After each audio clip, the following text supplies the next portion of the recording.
Olá a todos, hoje vamos falar do conjunto dos números irracionais e também do conjunto dos números reais. Vamos entender primeiramente como que o conjunto dos números irracionais surgiu. Antigamente, na época dos pitagóricos, acreditava-se que era possível cobrir toda a reta numérica apenas com os números racionais.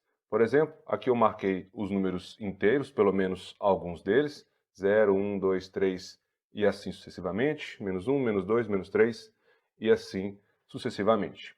Acreditava-se que os espaços entre esses números inteiros podiam ser totalmente cobertos com o restante dos números racionais. Por exemplo, aqui entre o 2 e o 3, nós teríamos o número 5 meios, que é igual a 2,5. Entre o 0 e 1, o número racional meio, que é 0,5. Porém, em determinado momento, os pitagóricos resolveram calcular a diagonal de um quadrado de lados 1. Então, nós temos aqui um triângulo retângulo e, pelo teorema de Pitágoras, já conhecido naquela época, sabe-se que a diagonal ao quadrado é a soma dos quadrados desses dois catetos, ou seja, 1 ao quadrado mais 1 ao quadrado. E, portanto, essa diagonal ao quadrado tem que ser igual a 1 mais 1, que é igual a 2. Ou seja, a medida de diagonal é um número que ao quadrado tem que ser igual a 2. O problema é que perceberam na época que era impossível descobrir um número racional que ao quadrado fosse igual a 2. Hoje nós sabemos que esse número é a raiz quadrada de 2. Porém, esse número é diferente de qualquer fração p sobre q, onde p e q são números inteiros, que é exatamente o que define ser um número racional. Ou seja, esse novo número encontrado, que hoje conhecemos como raiz de 2, não é um número racional. Então esse é o primeiro exemplo de número irracional que nós vamos tratar hoje. Esse número é aproximadamente 1,4. Ele não é igual a 1,4. D é aproximadamente 1,4. Aproximadamente por quê? Porque é impossível escrever esse número com representação decimal finita ou com representação decimal infinita e periódica. Esse número tem representação decimal infinita e nunca será periódica. E é por isso que ele nunca vai ser escrito como um número racional.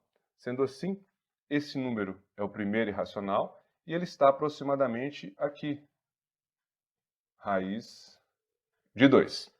Esse conjunto de todos os números que não podem ser escritos como fração do tipo p sobre q, onde p e q são números inteiros, compõem o conjunto dos números irracionais. Portanto, o conjunto dos irracionais é aquele conjunto de todos os números que estão na reta numérica, mas que não são racionais, ou seja, são irracionais.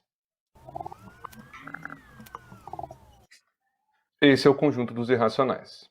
Vimos que o conjunto dos irracionais é o conjunto daqueles números que estão na reta numérica, mas que não são racionais. Quando nós fazemos a junção dos racionais com os irracionais, nós temos o conjunto dos números reais. Então, o conjunto dos números reais é a união do conjunto dos racionais e do conjunto dos irracionais.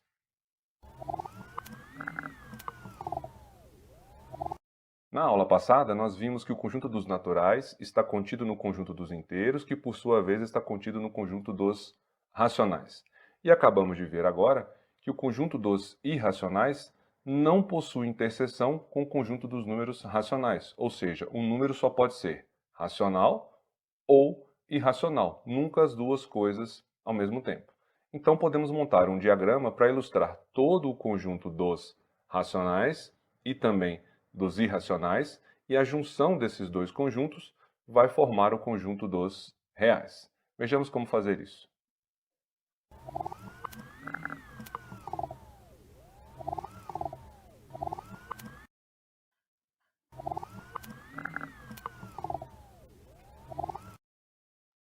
Pronto, naturais, inteiros, racionais. Fora do conjunto dos racionais, temos os irracionais. E a junção desses dois conjuntos representa o conjunto dos números reais. Vimos então o primeiro exemplo de número irracional e temos outros infinitos exemplos. A raiz quadrada de qualquer número p' sempre será um número irracional. Então, raiz quadrada do 2, do 3, 5, 7 e de qualquer outro número primo será sempre um número irracional. Um outro exemplo clássico de número irracional é o π, que é aproximadamente 3,14. Lembrando, ele não é 3,14, é aproximadamente 3,14. Esse número também é um exemplo de um número irracional. A sua representação decimal é infinita e não periódica, e é por isso que ele não pode ser escrito como uma fração, p sobre q, onde p e q são números inteiros com denominador diferente de zero. Então temos aqui alguns exemplos que já representam um conjunto infinito de números irracionais, ok? Ficamos por aqui, espero que tenham gostado, entendido, e aguardo vocês para a próxima aula.